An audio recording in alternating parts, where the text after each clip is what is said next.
Welcome to MojoTalks, and this is Watch Club, the show where we break down the biggest shows on TV. I am your host, Matt, and this is Phoebe. And we're going to talk about Westworld, Season 2, Episode 2, which was titled Reunion, directed, by Vincenzo Natali and written by Carly Rae and Jonathan Nolan. So, I mean, let's just jump into our favorite moments, Phoebe. So how about you start things off? Okay, no problem. This was a great episode. I really enjoyed it. I think I'd have to say that my favorite part were the flashbacks that Dolores was having. So the episode opens with her and Arnold in the city, and she's looking over like the cityscape, and she's like completely dumbfounded by the beauty of it all. So I thought that was really interesting to see her character outside of Westworld and sort of in the real world. Yeah, exactly. And it's also really cool to see how she's sort of cognizant of all the things that have happened to her. She's slowly remembering these things that have happened to her. And she remembers what the outside world looks like. She even says in the episode, like, I've been there.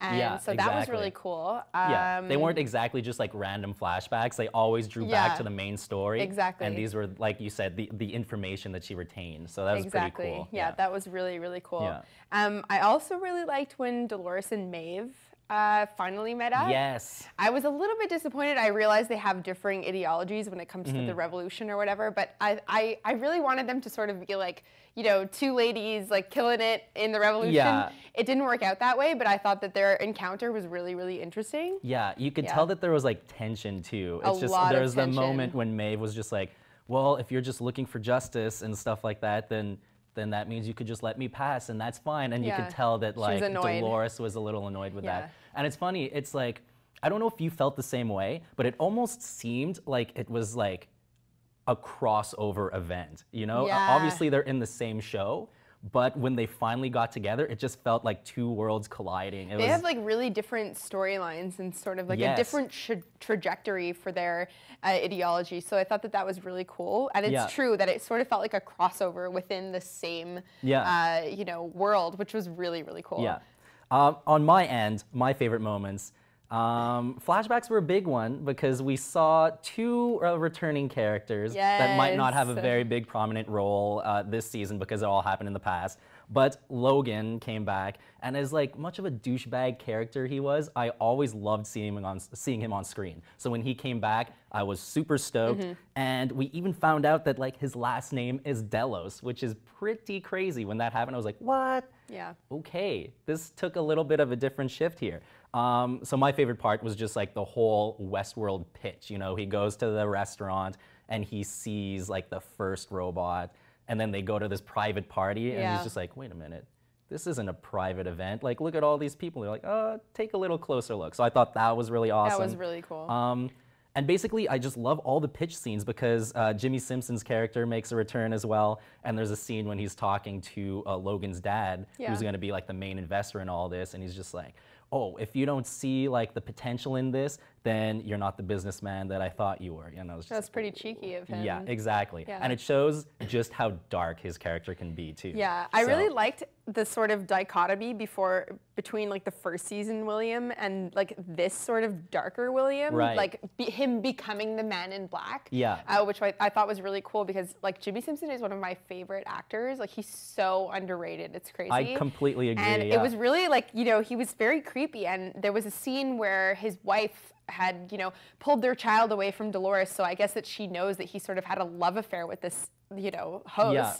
And he, you know, he's like very bitter about it, and he wakes her up in the lab, and he's like kind of giving her shit, you know, like saying like, oh, you're nothing, you're not a thing, and it's like she remembers all of it, so just makes it so much more terrible. And he tries to be like so demoralizing too, just the fact that she's completely naked. Yeah. Whereas like when Bernard talks to her, she's always dressed, you know, he treats her with respect. So yeah, that was pretty interesting. Yeah. And it's fun that you mentioned that whole Dolores piano scene. I think you'll talk about that a little bit in the What You Missed section. I will. Which is actually coming up next.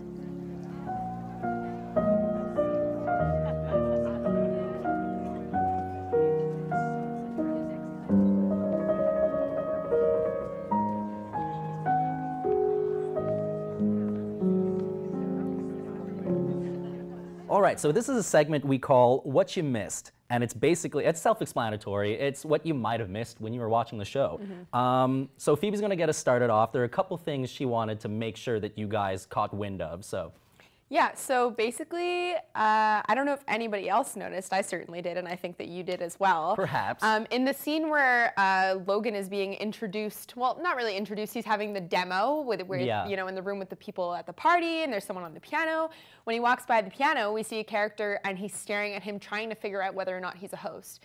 And the guy's kind of like looking back at him, giving him a bit of like a dirty look. Yeah. And that was really cool. Yeah. Later in the episode, we meet this character again when Delores approaches the Confederados and they're all eating dinner together. Yes. He's actually the main spokesperson on behalf of this group.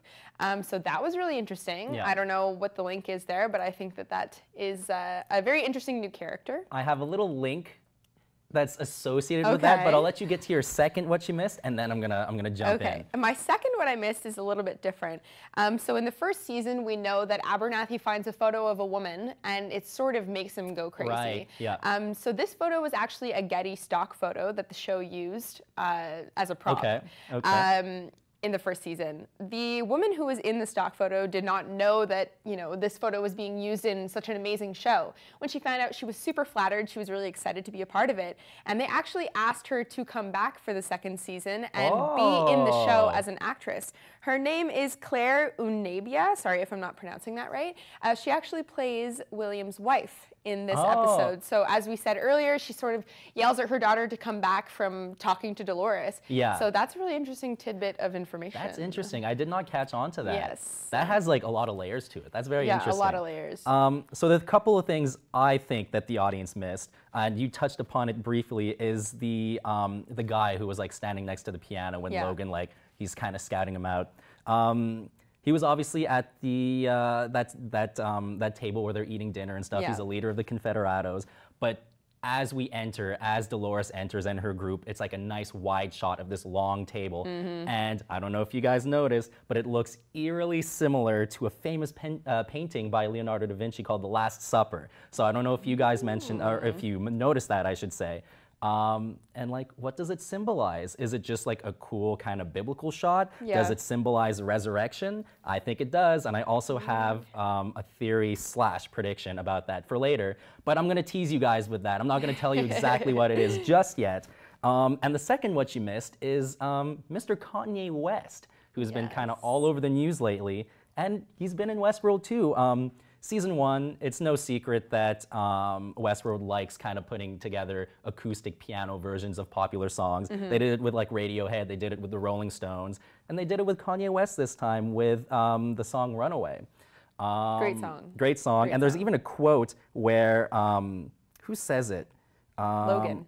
Yes, Logan. He's just like, that's when he's like by the water and he's just like, here's to the assholes, and it's just like, nice little reference to that. So, yeah, that was really Not cool. sure if you guys caught on to those, but we're letting you know, so keep those in mind moving forward. They could come into play later. So I guess we're going to jump into our predictions next. If he wants to get to glory, he's going to have to listen to me. Glory? Valley beyond? Feels like everyone's got a different name for it, but they're all bound for the same destination.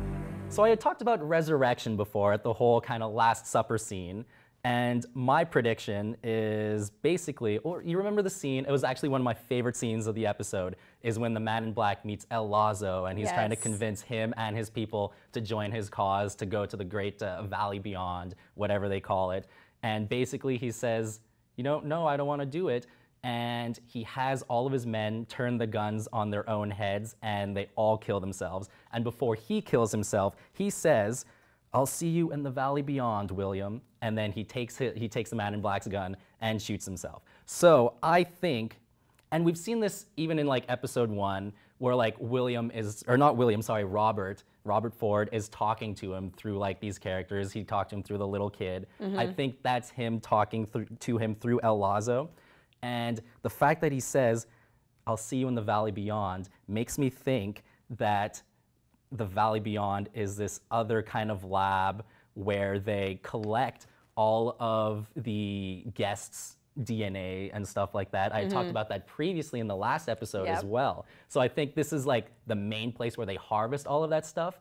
And obviously super rich, super important people go to this Westworld, and I think they harvest their DNA, and it's possible that some of these people maybe even die in the park, but they recreate them as robots and put them back into the real world. So that's my prediction. That's really interesting. It's a pretty big one. Maybe it doesn't happen.